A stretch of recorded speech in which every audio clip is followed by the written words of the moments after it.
Hey friends, welcome back to my channel housewife life. कैसे हैं आप लोग? कमेंट करके ज़रूर बताएं। और फ्रेंड्स, आप लोगों की स्टडी कैसे चल रही है वो भी बताएं। तो फ्रेंड्स, आज मेरी स्टडी स्टार्ट हुई है दिन में सुबह 9 बजे से। मैंने सारा काम ख़त्म कर लिया, उसके बाद मैं पढ़ने बैठी थी। तो आज मेरी स्टडी का पहला स्लॉट था धातु रूप, क्योंकि मैंने इसे पहले पढ़ रखा है। तो कुछ इसमें है जैसे लव के लब धातु हो गई, सी धातु हो गई, तो ये सब चीज़ें थोड़ा टफ होती हैं। तो मैंने सोचा आज इनका रिवीजन कर लिया जाए। तो आज मैं वही रिवीजन कर रही थी इसी टॉपिक का।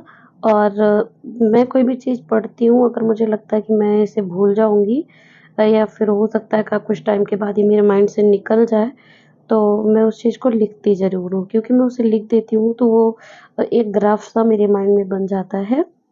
और मेरी आप सबसे भी यही रिक्वेस्ट है कि अगर आप पढ़िए, लेकिन पढ़ने के साथ लिखना भी स्टार्ट कीजिए। फ्रेंड्स, कोई चीज़ पढ़ने के बाद अगर हम उसे लिख देते हैं तो वो चीज़ें हमारे माइंड में बहुत ज़्यादा टाइम तक स्टे करती है। तो इसीलिए मेरे रूटीन में ये तो एकदम बिल्कुल ही शामिल है कि जो चीज़ मुझे लगता है कि हाँ, ये चीज़ ये क्वेश्चन मुझे बनाने में थोड़ा आसानी नहीं हो रही है, या फिर ये क्वेश्चन अभी बन जा रहे हैं, बाद में भूल सकते हैं, तो मैं उसे लिखती हूँ। लिखने से ये रहता है कि आप कभी भी अपना नोट्स पलट कर देखते हैं तो वो क्वेश्चन्स आपको दिख जाते हैं, और आप चीज़ें अगर पढ़ने के बाद लिख देते हैं, तो वो वैसे भी आपके माइंड में रहती हैं। तो फ्रेंड्स, आप लोग क्या करते हैं कि आपका क्वेश्चन ज़्यादा टाइम तक आपके दिमाग में रह सके। तो फ्रेंड्स, आज मेरी तबीयत सही नहीं है, मुझे जुकाम हो गया बहुत ज़्यादा तेज़। तो आवाज़ अगर बुरी लगे तो इग्नोर कीजिएगा। तो फ्रेंड्स, अब एसटेट के एग्ज़ाम, जैसा कि आप लोगों को पता है कि शुरू हो गए हैं। कुछ बच्चों का एग्ज़ाम 18 को था, यानी कि कल, और कुछ बच्चों का आज है। ऐसे-ऐसे करके सारे बच्चों का होता जा रहा है। तो बच्चों के बताने के हिसाब से तो ज़्यादा से ज़्यादा क्वेश्चन प्रीवियस ईयर से ही उठाए जा रहे हैं। तो वैसे भी किसी भी एग्ज़ाम के लिए सबसे बेटर ऑप्शन यही होता है कि हम सिलेबस को पढ़ने के टाइम सिलेबस जब भी हम देखें तो सबसे पहले हम प्रीवियस ईयर का क्वेश्चन देखें। और जब लास्ट टाइम में हमें पेपर देने जाना होता है, तो उसके पहले भी हम प्रीवियस ईयर के क्वेश्चन को फिर से एक बार रिवाइज़ करके जाएँ।